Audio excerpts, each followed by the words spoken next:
So I'm here with the, you know, I thought, interesting.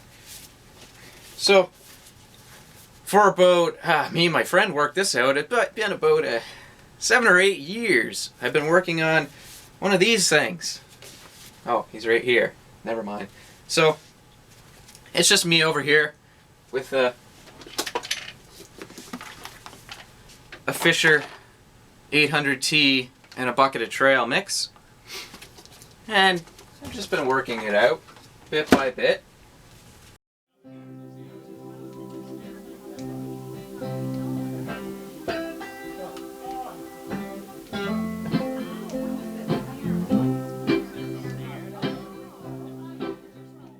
So for starters, I have this. I have the amp running on a dim bulb right now.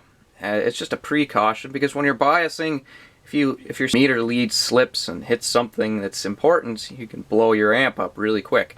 Or if you over bias it, you can also blow it up. And as you can see, it's glowing a bit dimly. This is a 100 watt bulb.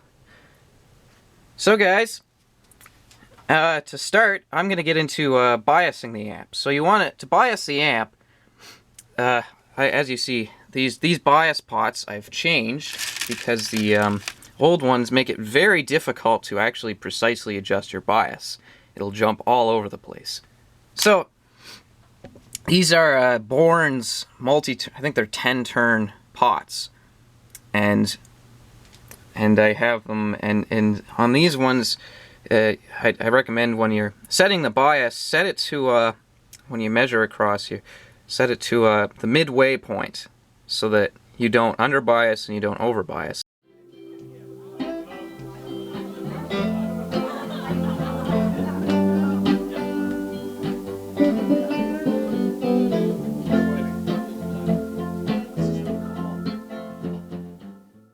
To measure your bias, you want to measure from, in this case, since instead of being an emitter for the output, it's collector for the output. So you want to measure from the collector to the output. And that's measuring across one of these 0.47 ohm resistors.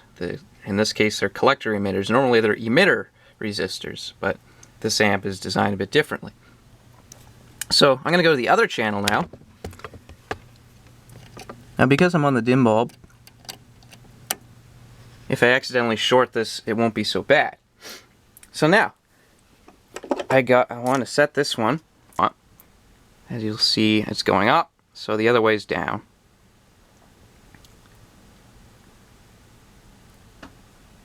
Down. And I want to get it to the same as the other channel.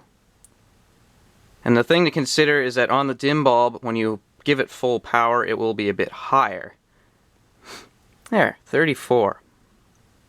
So now this one, back to here. What do I got? 35. Just a tiddly bit. Come on. There we go.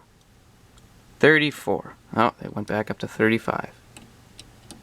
So that's how you adjust the bias. And in this case, I have this running a lot hotter than the stock because it does. They sound. It gives you a little bit of Class A. So it's a little bit dark, but as you can see, the power supply is this section here, and I got some big 6 amp diodes in there, and I got an ultra fast for this part of the regulated part of the power supply. Of course, all the caps have been changed, and I haven't cheaped out on any of them. Don't cheap out on the caps because you want them to last, because getting this board out is a real nightmare. And for the regulators, the old regulators are, what are they? They're like TR1000, I believe. And the new ones I put in there are BD140 and BD139, which they run actually quite a bit cooler and they're a little more modern. And so and the Zener diodes, I of course have on-semi 5 watt 15 volt Zener diodes. Now the old ones, where are the old ones? I'm digging around my, here's one of the old ones, a lot bigger, and they're just 3 watt ones. And I do this all the time with with old parts because old parts tend to go intermittent. And of course, the big resistor here, which was a 3 watt, I put a 10 watt in, 180 ohm, because it does get extremely hot.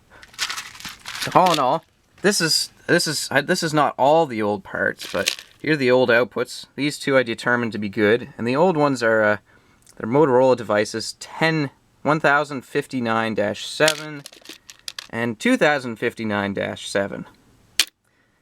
Yeah, the old Fisher caps. You know, that's kind of cool, but you know, any of the new caps, like I changed them all. A lot of these were leaking. There was a little bit of ooze on some of the boards, and so you can see that one has a bad. There's leaking there on the lead. So really, save yourself some hassle and just change all your caps in the power supply and the power amp. Even the preamp up here, I have really good quality Nichicon audio grade ones. Don't cheap out on your parts. Now, another upgrade is I added a CL60 current limiter, a thermistor, that's located right down there, which just it'll protect it'll help protect the switch, which is on this pot, which is something you never want to replace. So, with the Tune-O-Matic, you select which one you want to tune. So, you pick a channel, and then that's what that one's set to. So if I go to any of these other ones, and then you got the manual mode.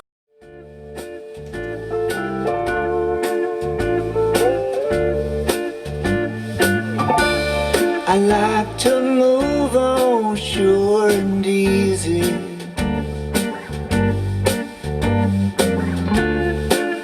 like a cat creeps through the grass. Dim ball. And the full moon seems to know me, 'cause I found my... I think I need a tripod. Today we have Chef Torben here cooking. What the hell was this? Meat.